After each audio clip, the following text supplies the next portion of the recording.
यहाँ तक हमने देख लिया था इलेक्ट्रिक फील्ड का कैसे क्वेश्चन सॉल्व करना है, अगर दो से ज़्यादा चार्जेज होंगे तो किस तरह से हमें सॉल्व करना है। अब हम देख रहे हैं continuous charge distribution.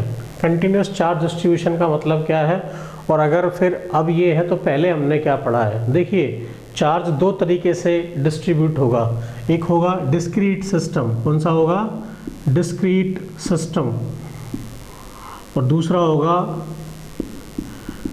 Continuous system. Discrete system में क्या होता है कि जो भी हम वैल्यू या फिनोमिनन देख रहे हैं वो किसी पॉइंट का देख रहे हैं। किसका देख रहे हैं, पॉइंट का। जैसे अगर हम एक पॉइंट पे छोटा सा एक मास रखें, पॉइंट मास, तो वो कहलाएगा डिस्क्रीट मास सिस्टम। क्या कहलाएगा, डिस्क्रीट मास सिस्टम। इसी तरीके से अगर हम किसी पॉइंट पे चार्ज दे रहे हैं तो वो कहलाएगा डिस्क्रीट चार्ज सिस्टम। क्या कहलाएगा, डिस्क्रीट चार्ज सिस्टम। तो अभी तक जो आपने पढ़ा हुआ है या जो भी हमने इलेक्ट्रिक फोर्स का, इलेक्ट्रिक फील्ड का जो भी कॉन्सेप्ट हमने देखा है वो due to discrete mass system देखा है। अभी हम किसकी बात कर रहे हैं, कंटिन्यूअस चार्ज सिस्टम।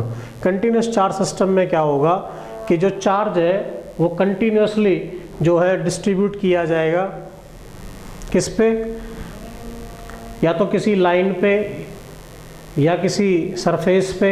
हाँ देखिए कंटिन्यूअस चार्ज सिस्टम या कंटिन्यूअस चार्ज डिस्ट्रीब्यूशन, इसका मतलब ये होता है कि जो चार्ज है वो किसी लाइन पे या किसी सरफेस पे या किसी वॉल्यूम पे यूनिफॉर्मली डिस्ट्रीब्यूट किया गया है। तो इससे पहले हम क्या पढ़ रहे थे, देखो दो तरह का चार्ज सिस्टम होता है, एक होता है discrete charge system. Discrete charge system का मतलब होता है कि जो चार्ज है वो किसी पॉइंट पे हमने कंसीडर कर रखा है, लेकिन जो कंटिन्यूअस चार्ज सिस्टम है उस पे हम पॉइंट पे नहीं,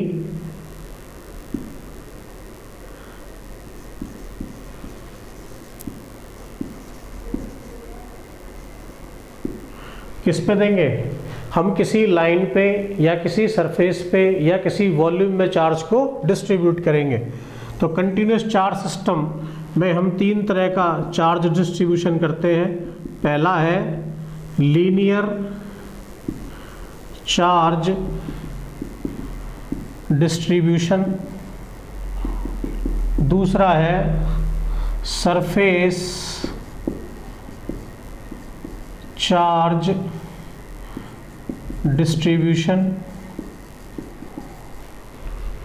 और तीसरा है volume charge distribution. Linear charge distribution में क्या होगा कि जब हम चार्ज को, जैसे मान लो हमारे पास एक रॉड है, रॉड इस तरह की होगी, चार्ज है Q और लेंथ है L। तो चार्ज हमने कैसे डिस्ट्रीब्यूट किया, Q/L, इसे हम क्या कहेंगे, लैम्डा। क्या कहेंगे, लैम्डा। चार्ज होता है कूलम में, लेंथ होती है मीटर पे। तो इसको लैम्डा को हम कहते हैं लीनियर चार्ज डेंसिटी। क्या कहेंगे, लीनियर चार्ज डेंसिटी, एंड इसको लैम्डा से शो करेंगे और इसकी यूनिट क्या होगी, कूलम पर मीटर। इसी तरीके से सरफेस पे अगर हमें चार्ज डिस्ट्रीब्यूट करना है तो सरफेस पे चार्ज, मान लो ये सरफेस जिसका एरिया है A और हमने इसको चार्ज दे दिया कितना, Q। कितना चार्ज दिया, Q। तो ये एरिया हो गया A, चार्ज हो गया Q। तो चार्ज अपॉन एरिया ये होगा Q/A, और इसको हम सिग्मा से डिनोट करेंगे। अगेन चार्ज की यूनिट क्या हुई, कूलम, एरिया की मीटर स्क्वायर। इसे कहते हैं सरफेस चार्ज डेंसिटी। क्या कहते हैं इसको, surface charge density. Surface charge density को हम सिग्मा से डिनोट कर रहे हैं और यूनिट हो गई कूलम पर मीटर स्क्वायर।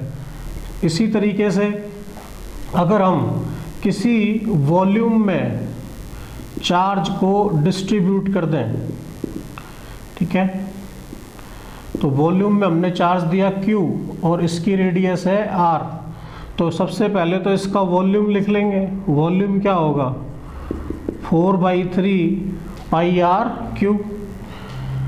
तो इसको हम रो से डिनोट करते हैं, charge per unit volume. Charge हो गया Q, वॉल्यूम हो गया 4/3 πr3। अगेन चार्ज कूलम में, वॉल्यूम मीटर क्यूब में, तो इसकी यूनिट हो गई कूलम पर मीटर क्यूब। इसे कहते हैं वॉल्यूम चार्ज डेंसिटी। क्या कहते हैं? Volume charge density. अच्छा, अगर ये कंडक्टर हुआ तो हम जो भी चार्ज देंगे वो सरफेस पे आ जाएगा, तब वॉल्यूम चार्ज डेंसिटी हम नहीं निकालेंगे। अगर सरफेस पे चार्ज आ जाएगा तो सरफेस चार्ज डेंसिटी होगी। अगर मैं इसके केस में सरफेस चार्ज डेंसिटी लिखता हूँ तो सरफेस चार्ज डेंसिटी, क्योंकि चार्ज फिर सरफेस पे आता तो ये हो जाता, और स्फीयर के लिए सरफेस क्या होती है 4πr²। तब यहाँ पे सिग्मा होता। तो ये कब होगा? In case of conductor. In case of conductor हम ये देखेंगे, और इन केस ऑफ इंसुलेटर के केस में वो वाला आ जाएगा। तो आप ये ध्यान रखेंगे कि अगर कंडक्टर है तो सरफेस पे चार्ज छा जाता है, और अगर इंसुलेटर है तो चार्ज हम अगर वॉल्यूम को देंगे तो वॉल्यूम में समा जाता है। तो ये हमें याद रखना है। तो इस तरह से जो भी चार्ज डिस्ट्रीब्यूशन है वो हम यहाँ से कर सकते हैं। अगर हमें स्मॉल सरफेस स्मॉल चार्ज दिया जाए तो इसको हम स्मॉल डिफरेंशियल फॉर्म में लिख सकते हैं, dQ/dl। इसको लिख सकते हैं हम सिग्मा को dQ/dA। इसको लिख सकते हैं हम dQ/dV। इससे क्या होगा, अगर हमें चार्ज डेंसिटी दी हुई है, चाहे वो लीनियर हो, चाहे वो सरफेस की हो, चाहे वॉल्यूम की हो, तो हम चार्ज फाइंड आउट कर सकते हैं। कैसे? इससे हम ऐसे लिख लेंगे dQ = λdl, दोनों साइड इंटीग्रेट कर देंगे तो हमें चार्ज पता लग जाएगा। इसी तरह यहाँ और इसी तरह यहाँ। तो अगर हमें चार्ज डेंसिटी गिवन है, चार्ज गिवन है, तो इजीली हम चार्ज फाइंड आउट कर सकते हैं। अगर हमें कहीं पे चार्ज डेंसिटी गिवन है तो वो इसकी हेल्प से। तो आई होप ये तीनों पे समझ में आ गया होगा कि एक लाइन पर डिस्ट्रीब्यूट करेंगे तो कैसे आएगा, सरफेस पे करेंगे तो किस तरह आएगा, और वॉल्यूम में दो केस होंगे, कंडक्टर का और इंसुलेटर का। कंडक्टर होगा तो चार्ज सरफेस पे आएगा, सरफेस चार्ज डेंसिटी होगी। इंसुलेटर होगा तो वॉल्यूम में चला जाएगा तो वहाँ पे ये डेंसिटी होगी। नोट करिए इसको, यहाँ तक समझ में आ गया होगा। कंटिन्यूअस चार्ज डिस्ट्रीब्यूशन आपको समझ में आ गया। अब हमें देखना है कि इसकी हेल्प से हम इलेक्ट्रिक फील्ड किस तरीके से फाइंड आउट करते हैं। तो देखो कैसे करेंगे। सबसे पहले हम देख रहे हैं electric field due to a uniformly charged ring. Electric field due to a uniformly charged ring. हमने क्या किया, एक रिंग ले ली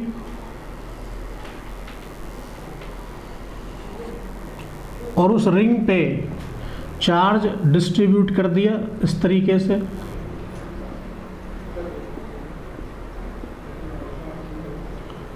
ये उसका एक्सेस हो गया, ये उसकी रेडियस हो गई r। अब हमें इस रिंग की वजह से, मान लो इस पे हमने चार्ज दिया Q, अब इस एक्सिस पे किसी पॉइंट P पे हमें इस रिंग की वजह से इलेक्ट्रिक फील्ड निकालना है। तो देखो इलेक्ट्रिक फील्ड का फॉर्मूला जो हमने पढ़ा है वो फॉर्मूला क्या है, E = kq/r²। लेकिन वो वैलिड होता कब, जब पॉइंट चार्ज सिस्टम होता, मतलब एक जगह पे अगर चार्ज गिवन होता तो फिर हम उसकी हेल्प से इलेक्ट्रिक फील्ड फाइंड आउट कर सकते थे। लेकिन यहाँ पे जो चार्ज है वो पूरे रिंग पे डिस्ट्रीब्यूट हो रखा है, पूरी रिंग पे डिस्ट्रीब्यूट हुआ है। तो चार्ज डेंसिटी निकालेंगे पहले, क्योंकि लेंथ होगी तो इसकी सरकमफ्रेंस कितनी हुई, ये हुई 2πr। तो चार्ज पर यूनिट लेंथ कितना हुआ, ये हुआ Q/2πr। अब हमें अगर इस पूरे रिंग की वजह से इलेक्ट्रिक फील्ड निकालना है तो हम क्या करेंगे, थोड़ी सी लेंथ ले लेंगे, जिस लेंथ को हमने ले लिया dl। इस dl लेंथ में कितना चार्ज आएगा, dl लेंथ में चार्ज आएगा dq। तो dq चार्ज कितना आया, लैम्डा dl के बराबर। अब इस लैम्डा dl की वजह से इलेक्ट्रिक फील्ड, मैंने कहा था पॉजिटिव है तो पॉजिटिव से होगा अवे। अच्छा, ये डिस्टेंस अगर r है तो हमने मान लिया ये डिस्टेंस कितनी है x, तो ये डिस्टेंस हो जाएगी r² + x²। अब स्मॉल चार्ज है तो इलेक्ट्रिक फील्ड भी स्मॉल होगा।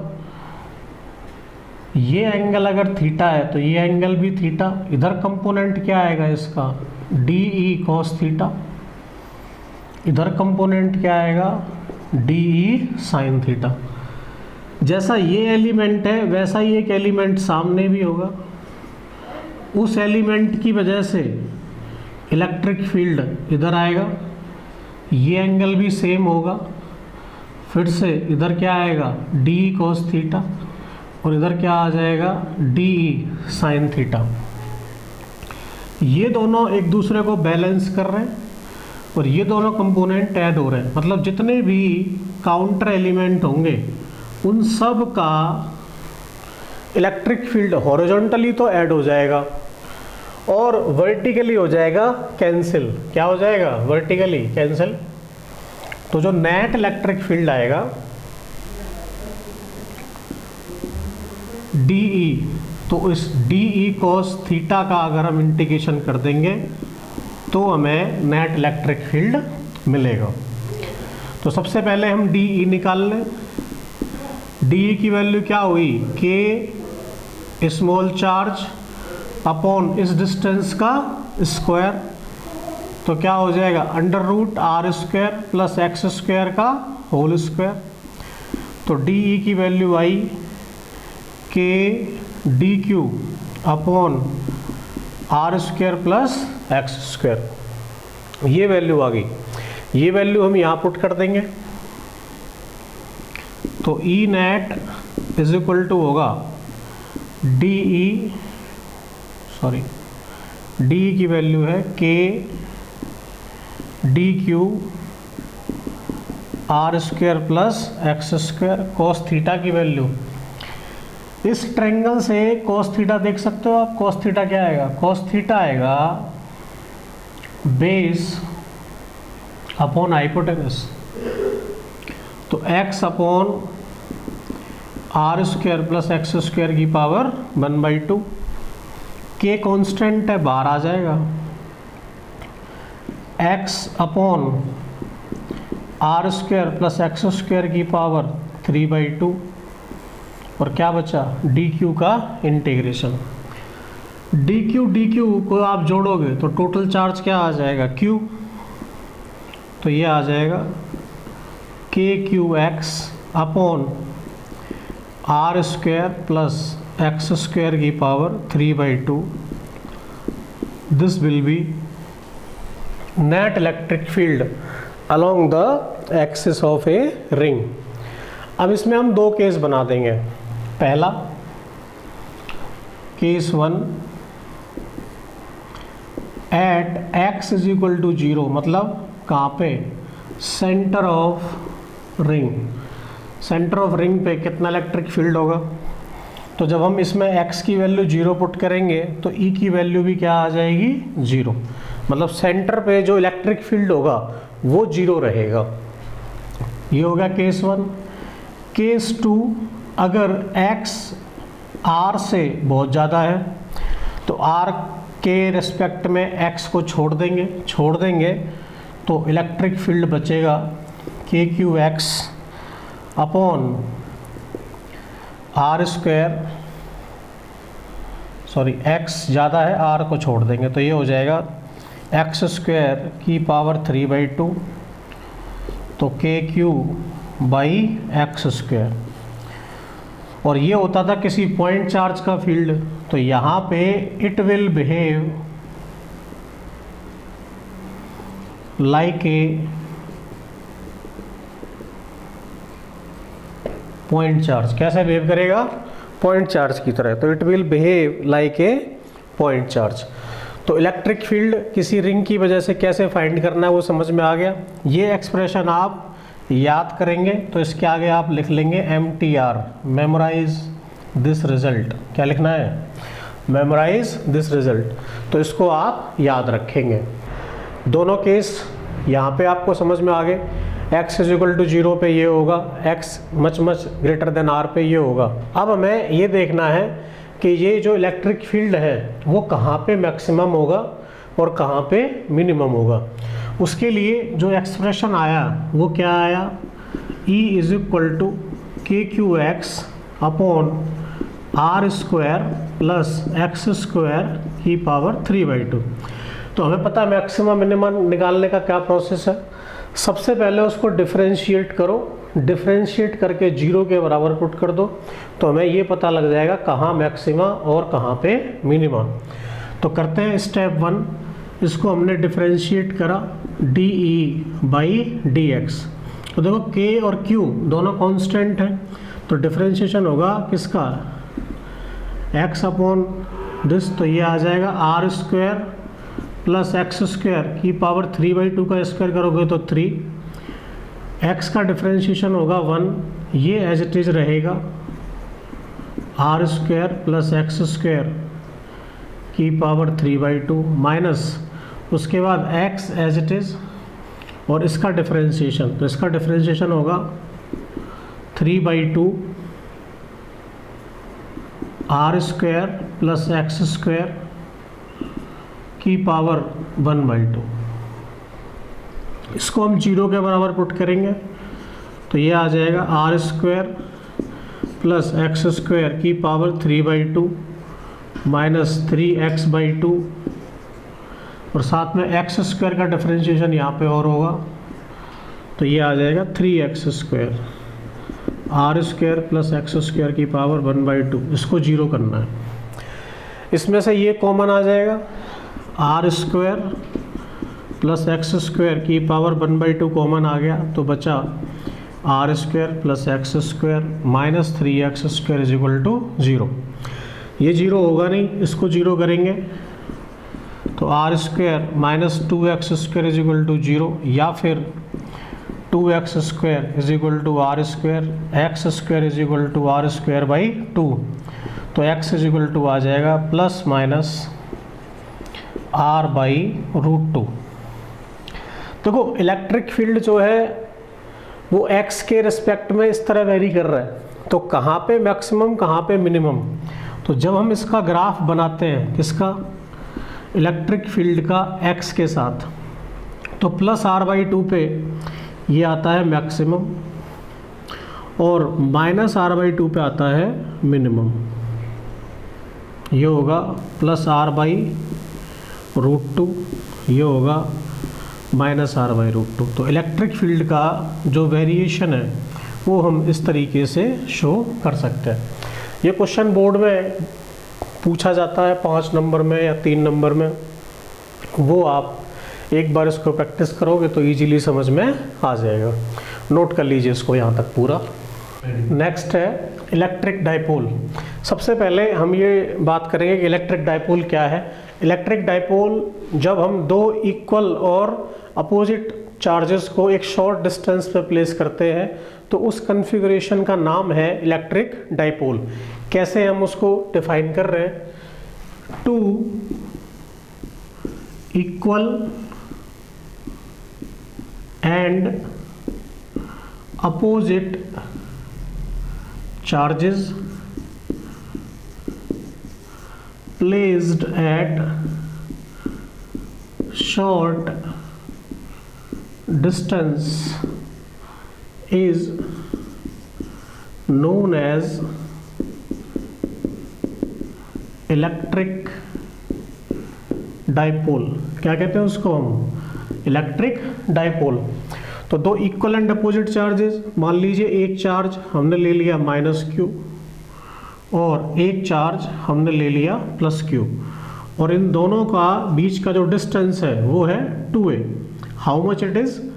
2a। तो 2a डिस्टेंस जो है वो इनके बीच का डिस्टेंस हो गया, दो इक्वल और अपोजिट चार्ज हो गए। अब इस कॉन्फ़िगरेशन को हम क्या नाम दे रहे हैं? हम कह रहे हैं उसको इलेक्ट्रिक डाइपोल। तो इलेक्ट्रिक डाइपोल हो गया। एक इसी में दूसरा टर्म आता है डाइपोल मूवमेंट।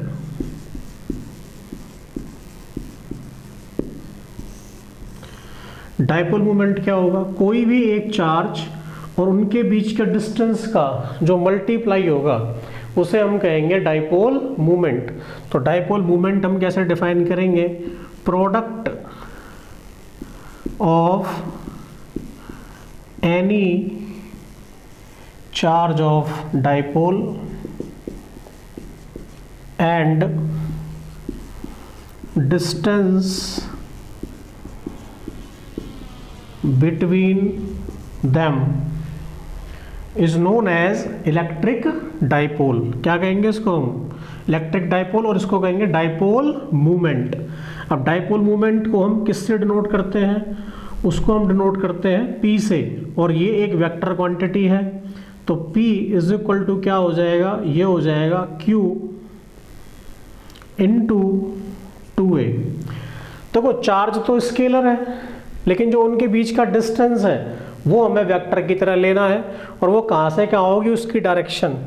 तो direction of dipole movement is from negative to positive charge. तो डाइपोल मूवमेंट की डायरेक्शन क्या होगी? ये तो हम इसको ऐसे शो कर देंगे। तो ये समझ में आ गया यहाँ तक कि इलेक्ट्रिक डाइपोल क्या है, डाइपोल मूवमेंट क्या है। तो हम इस तरीके से इनको डिफाइन कर सकते हैं। अब जैसे ये एग्जाम्पल इनके क्या क्या हो सकते हैं? H2O, ठीक है, वाटर मॉलिक्यूल है, NaCl है, तो इनका भी डाइपोल मूवमेंट होगा। जैसे Na हो गया प्लस और Cl हो गया माइनस, तो माइनस से प्लस की तरफ।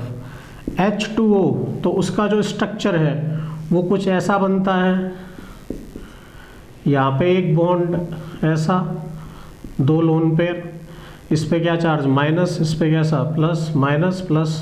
तो इस तरह का डाइपोल मूवमेंट। केमिस्ट्री में इसकी डायरेक्शन आपको अपोजिट मिल सकती है। तो ये एग्जांपल है किसके? डाइपोल मूवमेंट के। अब डाइपोल की वजह से जो इलेक्ट्रिक फील्ड हम देखते हैं उसे कहते हैं डाइपोल फील्ड। क्या बोलते हैं? Dipole field. तो electric field due to dipole is known as dipole field.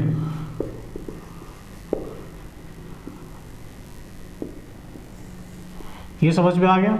अब इसमें क्या होगा? डाइपोल तो हमने ऐसा देखा कि ये माइनस था, ये प्लस था, इनके बीच का डिस्टेंस 2a, तो ये भी a और ये भी a। इसको कहते हैं सेंटर ऑफ डाइपोल। क्या बोलेंगे? Centre of dipole. समझ में आ रही है यहाँ तक की बात? अब इसमें तीन पोजीशंस हम देखेंगे, एक एक्सियल, एक इक्वेटोरियल और एक देखेंगे जनरल पॉइंट। तो देखो दोनों को मिलाने वाली जो लाइन है इसको हम कहते हैं एक्सिस ऑफ डाइपोल। अगर इस पे कोई पॉइंट यहाँ यहाँ कहीं भी लाई करेगा तो वो पॉइंट कहलाएगा एक्सियल पॉइंट, क्या कहलाएगा? Axial point. इसके सेंटर से पास होते हुए और इसके परपेंडिकुलर जो लाइन है, अगर उस पे कोई पॉइंट लाई कर रहा है तो वो कहलाता है इक्विटोरियल पॉइंट। क्या कहलाता है? Equatorial point. और अगर हमने इससे कोई भी एंगल, आर्बिट्रेरी एंगल थीटा बनाते हुए कोई पॉइंट लिया तो उसे हम कहते हैं जनरल पॉइंट। तो ये समझ में आ गया आप सबको कि अगर हमें डाइपोल की वजह से फील्ड, इलेक्ट्रिक फील्ड निकालना है तो वो इलेक्ट्रिक फील्ड हम 3 पोजीशन पे देखने वाले हैं। कहाँ कहाँ? एक तो एक्सियल पॉइंट पे, एक इक्वेटोरियल पे और एक जनरल पॉइंट पे। ठीक है, तो सबसे पहले हम डाइपोल की वजह से जो फील्ड कैलकुलेट करेंगे वो कौन सा होगा? वो होगा एक्सियल। तो ये आप लिख लेंगे, जो भी बुक आपके पास है उससे आप डेफिनेशन लिखते जाएं और देखते जाएं। तो नेक्स्ट इसी में मैं कर रहा हूँ टॉपिक कौन सा? सबसे पहले इलेक्ट्रिक फील्ड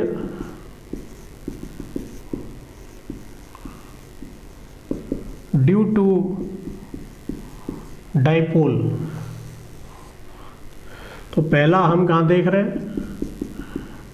एक्सियल पॉइंट। तो एक्सियल पॉइंट पे तो सबसे पहले हम डाइपोल बना लें। माइनस क्यू, ये हो गया प्लस क्यू, ये सेंटर ओ, ये डिस्टेंस ए, और सेंटर से आर डिस्टेंस पे हमने एक पॉइंट ले लिया जिस पॉइंट पे हमें इलेक्ट्रिक फील्ड निकालना है। सबसे पहले प्लस चार्ज की वजह से इलेक्ट्रिक फील्ड देखेंगे तो ये डिस्टेंस हमें चाहिए, क्योंकि हमें इलेक्ट्रिक फील्ड का फॉर्मूला पता है के क्यू अपॉन आर स्क्वायर। तो आर स्क्वायर मतलब डिस्टेंस, और डिस्टेंस है ये, यहाँ से यहाँ तक की डिस्टेंस है आर, ये है ए, तो ये कितना बचा? ये हो गया आर माइनस ए। तो इसकी वजह से जो इलेक्ट्रिक फील्ड होगा वो होगा, मान लेते हैं ई प्लस। तो यहाँ पे हम लिख लेंगे ई प्लस की वैल्यू क्या होगी? ये होगी के क्यू अपॉन आर माइनस ए का स्क्वायर। और डायरेक्शन किधर है? राइट साइड में। माइनस के लिए मैंने आपको क्या बताया था?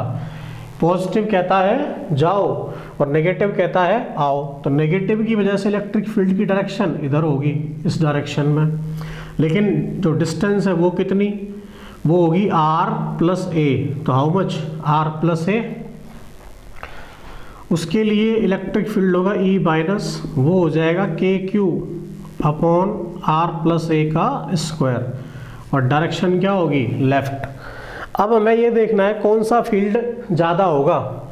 देखिए चार्ज दोनों में सेम है, ये डिस्टेंस कम है, ये डिस्टेंस ज़्यादा है, और जिसकी डिस्टेंस कम है उसका इलेक्ट्रिक फील्ड ज़्यादा। तो अगर मुझे यहाँ पे नेट इलेक्ट्रिक फील्ड देखना है तो नेट इलेक्ट्रिक फील्ड होगा प्लस वाले में से माइनस का जो इलेक्ट्रिक फील्ड था उसको हटा देंगे, मतलब रिमूव कर देंगे, माइनस कर देंगे, तो कितना आ जाएगा?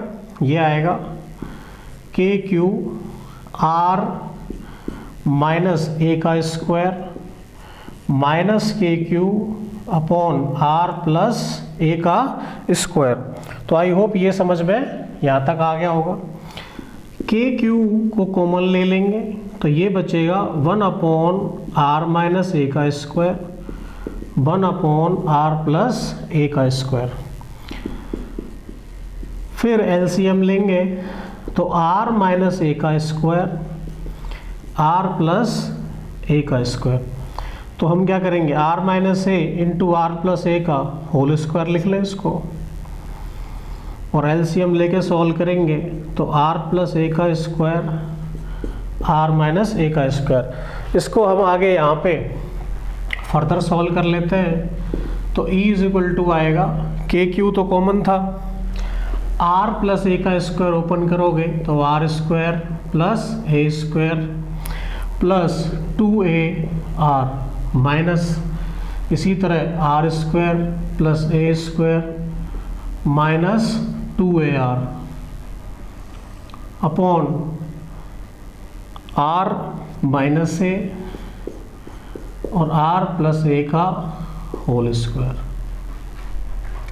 माइनस का साइन अगर हम यहाँ लगाएंगे तो ये कट जाएंगे, देखो कैसे, K q r square plus A square plus 2ar minus r square minus a square plus 2ar। A minus b into a plus b क्या होता है, a square minus b square का होल स्क्वायर। क्या cut गया, अब देखिए क्या बचा, 4ar upon r square minus a square का होल स्क्वायर। अब Q को हम अंदर मल्टीप्लाई करेंगे, हम इसको ऐसे लिख सकते हैं K into 2Q into 2A into R upon r square minus a square का होल स्क्वायर। ऐसा इसलिए लिखा क्योंकि ये क्वांटिटी हम पहले पढ़ चुके हैं। क्या होती है भैया, ये होती K into 2PR upon r square minus a square का होल स्क्वायर। तो ये हो जाएगा 2KPR upon r square minus a square का होल स्क्वायर। तो ये आ गया किसका, एक्सियल पॉइंट का इलेक्ट्रिक फील्ड। यहाँ पे एक कंडीशन और होती है, if R is much much greater than A, तो फिर इसको निगलेक्ट कर देंगे तो ये बचेगा E is equal to 2KP upon r square minus a square. तो ये हट गया ए स्क्वायर और नीचे हो गया आर स्क्वायर का स्क्वायर आर की पावर 4, एक आर से आर कट गया। तो एक फॉर्मूला एक्सीएल का ये भी आ जाएगा हमारे पास, 2KP अपॉन आर क्यूब। समझ में आ रही है बात। तो ये आ गया आपका एक्सियल फील्ड, किसकी वजह से, डायपोल की वजह से किसी एक्सियल पॉइंट पे इलेक्ट्रिक फील्ड का फॉर्मूला हम ऐसे फाइंड आउट करेंगे। नोट करिए।